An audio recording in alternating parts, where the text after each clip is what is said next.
Namaskar. Hello and welcome to P Guru's channel. I'm your host Sri Iyer. This is DGI-406 and joining me is my co-host Sridhar Chityalaji. Sridharji, Namaskar and welcome to P Guru's channel. Namaskar, good morning and good evening to all of you, wherever you are. Sridharji, markets in the United States, they are in a bit of a tailspin because of the data they got and the bonds are inching up. Why do you think this sudden reaction now, sir? Isn't low unemployment number a good thing? Well, I think the low unemployment number in any general normal economic conditions is a very good thing, but not in a climate where the Fed is trying to fight off the inflation in the absence of any kind of fiscal stimulus from the government to address the core issues. So what we now have is the markets are extremely worried. These rate increases is going to continue to increase or move on. And the second is that already the Fed has announced the cutback on the asset purchases programs. So they're going to have a double whammy of rate increase, stopping up the asset purchases, which can only mean that the industry's earnings could be impacted, and we may have unrelated consequences of world being pushed into a recession. This is what is worrying in conjunction with the Credit Suisse results, which has reported a significant amount of losses and relative to last year. And then the bankers making the statement there is still inflation looming in the horizon. This is what has created the uncertainty. The market was up about 300 points and then it tanked by the end of the day, Sriji. Sridharji, Anthony Blinken, the Secretary of State of United States, has said that. Just give me 1 second, sir. Secretary of State Anthony Blinken has said that China violated 5 continents, the airspace of 5 continents, by putting up their spy balloons. Now, it is very clear that they have put up balloons just about every continent, every place they could. And United States is saying that we still don't know all the things that were there in that spy balloon. We have not recovered everything. See, this is a new way in which spying is taking place. Also, we are being made to believe. But, sir, what has the United States done about shutting down the Chinese police stations in its own backyard? That's another problem, isn't it? United States, the present regime, has done very little in terms of any type of deterrent actions that would mitigate this type of behavior that you are seeing from the Chinese. Police stations, as you pointed out, still the spy agencies of China operating all around the world. If people may have forgotten, you had even embassies being used, most notably the Houston embassy and the UK embassy. So you had even embassies being used as spying centers. And you remember we talked about the database where they have 3.4 million people implanted as potential agents around in important positions all around the world in strategic areas. We will talk about next week, what Hunter Biden did. But when you look at all these data, and you also look at the rising imports that's happening, the answer to your question is there seems to be very little done rather than a lot of blister that United States is engaged in. I think we I covered think this you in the meant last. bluster, sir. I think you meant bluster. Bluster. Sorry, bluster. No worries, sir. The equipment the United States is suspecting that was on the balloon was done by a manufacturer with ties to the Chinese military. Now, the senators of United States Senate are hauling the administration over the coals. They are saying, "Come, tell us what exactly happened." So things are beginning to heat up. It's not just one party; it is bipartisan. In moving forward, what are the implications according to you, sir? Because now, we have seen that just like Elmer was the first one to say it on P Guru's channel, that don't think that this is one balloon. There are several balloons. And this was 5 days ago. So we were again, Sridharji, P Gurus as a channel was one of the first to report that, don't be taken in by one balloon and get all, get to delight that you caught one. There are many up in there. Now, we are also hearing that many Chinese spies slash extremists may have crossed into United States because of this open border policy. Why doesn't George Soros go and sit and look at one of these camps and serve in the food kitchen there, so he understands what the heck he has done, sir? His objective, sir, that's his strategic vision, to basically open borders, allow all these people to come in, and socialization. His whole goal was, he disrupted using currency and other parts of other types of market tools. He is the advocate of this kind of a concept and policy. So why would he go and do it? He says, okay, come on, all of you come across and enjoy the bounty in this nation. It's not just here; it's all around the world. This issue is going on. So he seems to be hell bent on his own kind of disruptive methods. But let's kind of not deviate from the core issue. The core issue that Sri is pointing out is that now we are beginning to see, between October and December, United States financial year runs from 1st October to 30th September. In this year, there has been significant increase in Chinese national illegally trying to cross the border.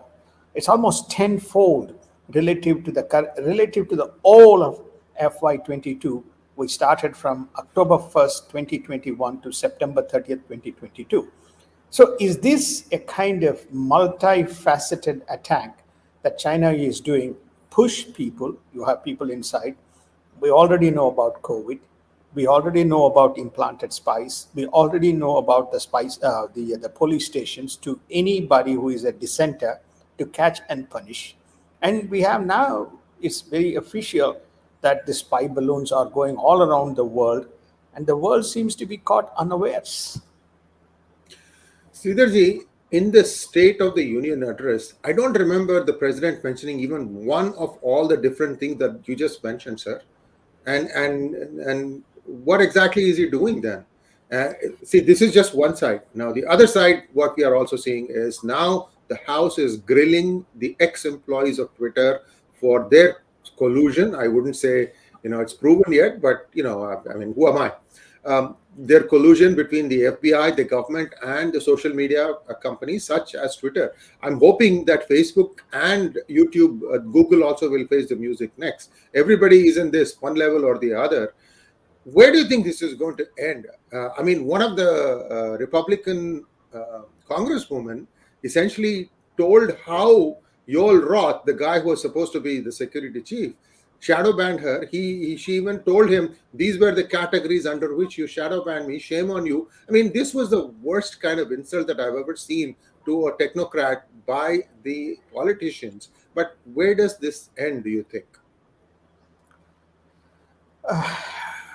Well, I think that the damage has been inflicted. Many a times, these types of committee hearings, etc., like all other nations in the world, it's political grandstanding. Whether they would result in any type of recourse remains to be seen. In hardly there's any good record of any kind of enforcement measures, any kind of preventive measures that the government has undertaken, Sriji, in terms of responses by virtue of the committees that you are seeing right now. But on the specific issue of media, there may be a policy coming in.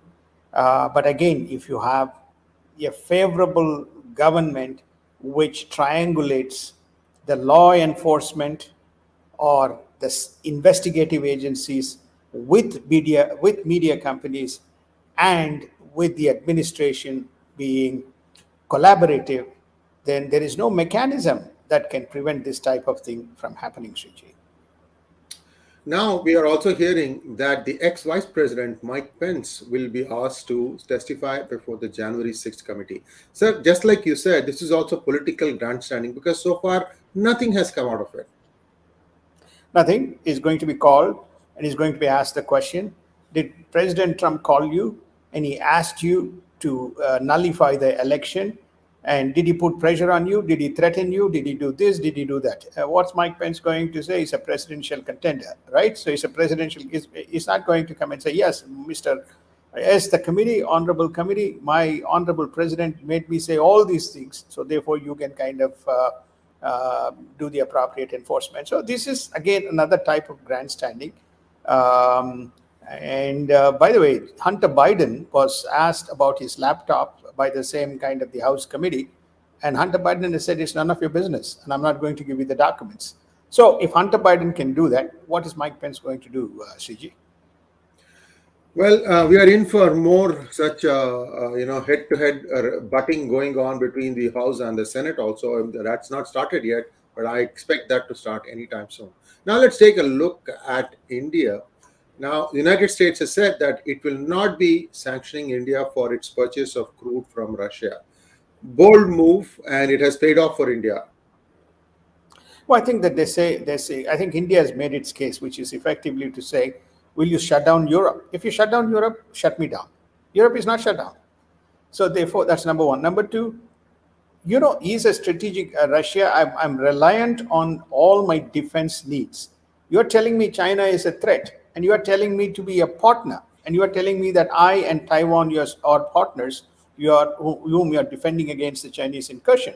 If you cut off everything that I do with Russia, I'm not in a position to defend myself or be a strategic partner. I think they won that argument with the US administration. So the US is saying India is a unique case, is a partner. It is open and transparent in saying the amount of energy it consumes is relatively minuscule within the overall context of what Europe does. So therefore, I think that they have made the wise move rather than politicizing it. Sridharji, read this puzzle for our viewers. Afghanistan, the government in place today has not been recognized by almost all the countries, including even Pakistan. Yet we are seeing a lot of delegations going there, and Afghanistan, in fact, thanked India for its help, and India has promised continuing cooperation. How can you not recognize a government and still keep on, giving them supply aid? Perhaps now Taliban wants India to come and finish their dams for them, so they can dam the Kabul River, which will give them water. I mean, I'm a little confused. I'm trying to wrap my head around what is going on in the minds of the Taliban leadership, sir. I think it's the best way to describe Modi's foreign policy is strategic flexibility, is what he has kind of used. I do not want to have a Taliban knocking at my doors, creating problems and creating nuisance. But if I say to this government, let the world recognize, but in terms of the issues that you face, which is you don't have wheat, you don't have water, you have had some floods, you need some help, you want us to provide this help, we will do that as a reciprocal gesture. This is what we are expecting. So it's a transactional relationship. And the fact that he went to the fact that these people are advocating this in a very open manner is also a reflection that they are willing to be sitting and talking with Afghanistan should any kind of issue prop up. They are not caught blindsided. Well, one thing that the Talibani government can do, and this is something that I am saying, and what they can do is to go back and rehabilitate all the dargahs that they demolished or destroyed. Many people died. Of course, those people cannot be brought back to life. At least show that you respect the Hindus, the Sikhs that you essentially drove away from Afghanistan. Sir, my question is that, Hindus seem to be the one that can take it on the chin, sir. I mean, there is no chin left. So this is centuries and historical problem. Suffer, but at the same time, be good Samaritan or good Sanatan in terms of showing what you call compassion to your own enemies. This seems to be, whether it will eventually pay off remains to be seen. But as you correctly said, we don't seem to have what you call a carrot and stick approach. We seem to be only giving carrots. So somewhere people have to get the fear of the Hindu. If they don't get that, Sridharji, I'm telling you, this is slow death. And this has been happening for hundreds of years. We can say we are still 1 billion in number. Bangladesh, you are getting decimated. The thing that you need to look at is how come somebody 1/10 of my size is able to poke their fingers into my eye, and yet I just close my eye and take it. Anyway, that's just my rant. Let's move on, sir. Next question or next topic. Fiji's deputy prime minister has badge for India and says it provides leadership for global south and badge for Indo-Pacific. Fiji is another interesting case where at one point of time the Indians were in a majority, but the native population rebelled.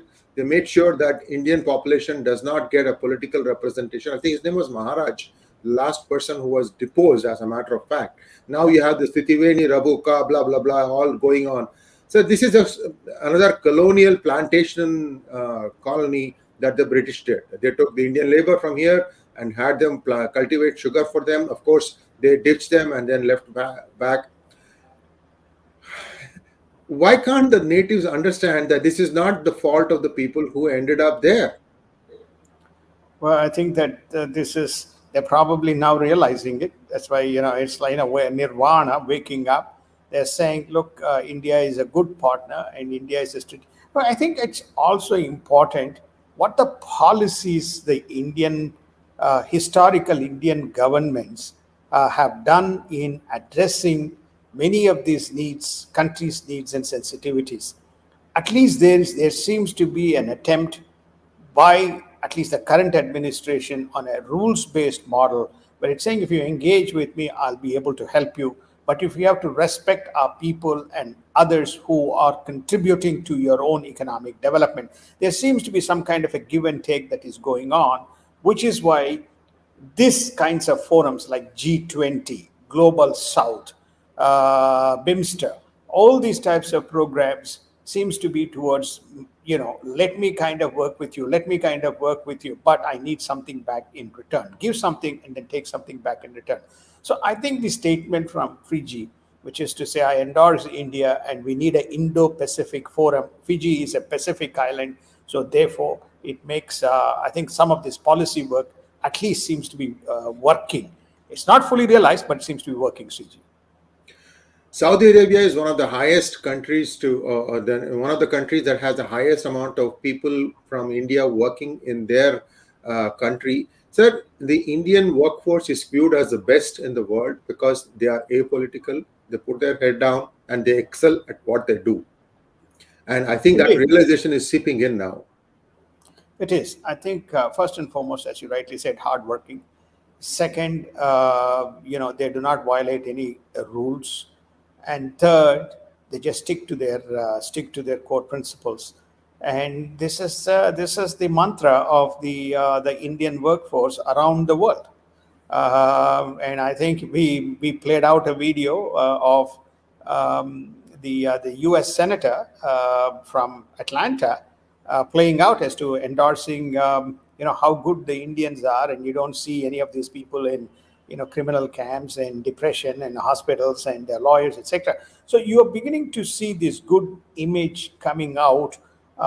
And again, this is policy and PR work that the government has done. And Saudi Arabia is a very telling because it went through a lot of economic strife. And to say in 22, financial year 22, that the highest number of people were from India who were employed and were given visas is a very positive type of a statement. That's probably also reflected in the remittance numbers that India is seeing, not just purely from the Middle East, but around the world. Like India attracted something close to $100 billion, somewhere between $90 and $100 billion, is a reflection of this workforce, but which is also contributing towards the economic development of India, Shiji. And someone is correcting me saying that this is not Hindus, but it is Sanatanis. Padma, you're spot on. Sometimes words don't come the way I intended to. We have to always think Sanatani because that is the global umbrella that includes not just Hindus, Sikhs, Jains, Buddhists, and everybody, just about every religion that has taken birth in Bharatvarsha. Let's move on. Thank you so much, Sridharji. Let's move on. The next question next news item that I have is India's trade. India's trade with neighborhood countries has boosted to 41.5 billion. Sir, India doesn't trade with Pakistan. So is this all like Sri Lanka and Bangladesh? I think you hit the nail on the head, which is namely that it is Sri Lanka, it's Maldives, it's Bhutan, it's Nepal, it's Afghanistan, and what else? Who else I have left out?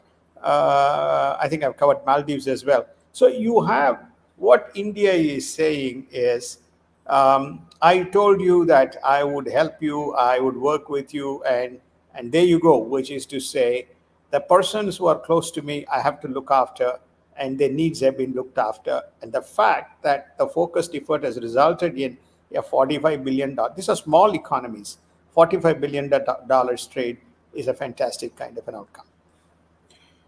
Now, let's take a look at Europe. Anger spreads across Turkey as death toll crosses 25,000 and complete chaos in relief operations. So, this number is including what has happened in Syria also, isn't it? This number seems to be based on it's only Turkey. Syria, the I data see. is still sketchy. This the Turkish, okay, whatever the Turkish areas which have line of sight. You remember Turkey is also in parts of Syria, right? In Yes. parts of Iraq. So the impacted areas, which is under the Turkish oversight, that's the number. The number ranges from 20 to 25,000, but it is very significant by the time the final count is taken. Just reflection of two things. One, Turkey is totally unorganized to deal with a crisis of this magnitude.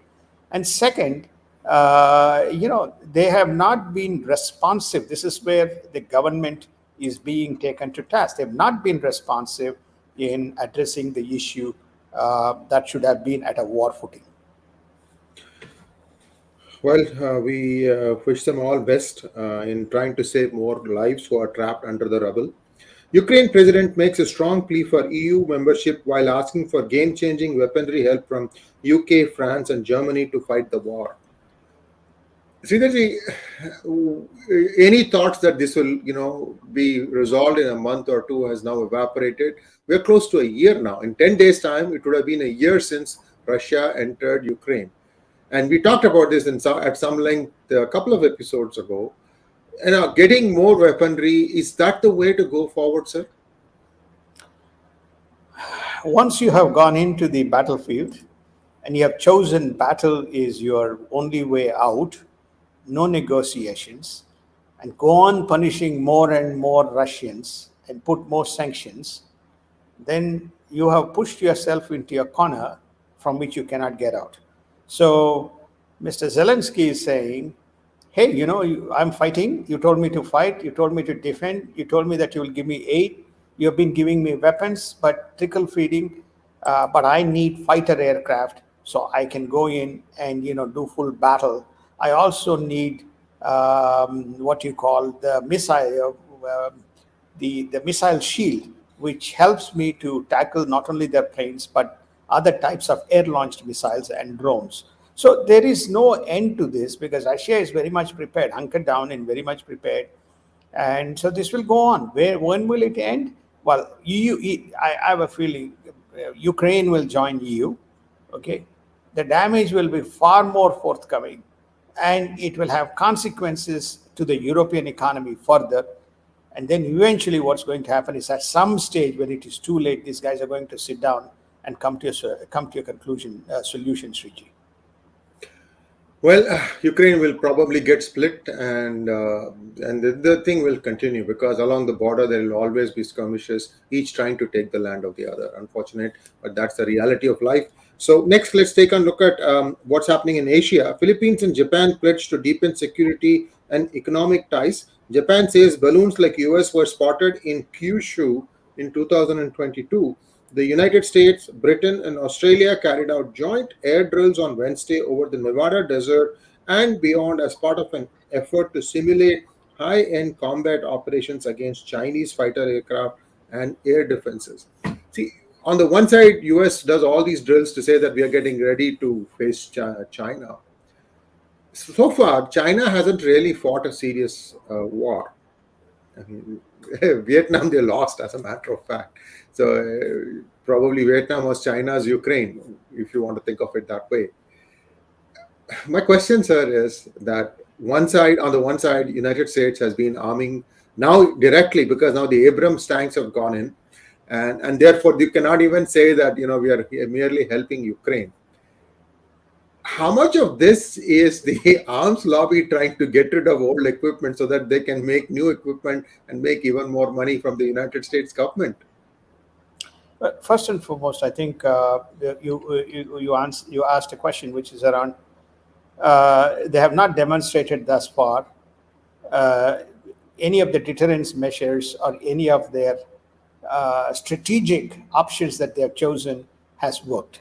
So the answer is yes. So why are they doing this? Well, they have to continue because this is three old good Anglo-Saxon powers: United States, Britain, and Australia. Conducting exercises. Is obviously Australia is also not battle hardened, so they're trying to. Remember, we covered this in DGI that there was U.S. general saying that the United States Army right now is not ready, battle ready to have boots on ground because of various reasons. So you're really beginning to see some of these things is more a deterrence measure and people trying to work out potentially in case of any issue.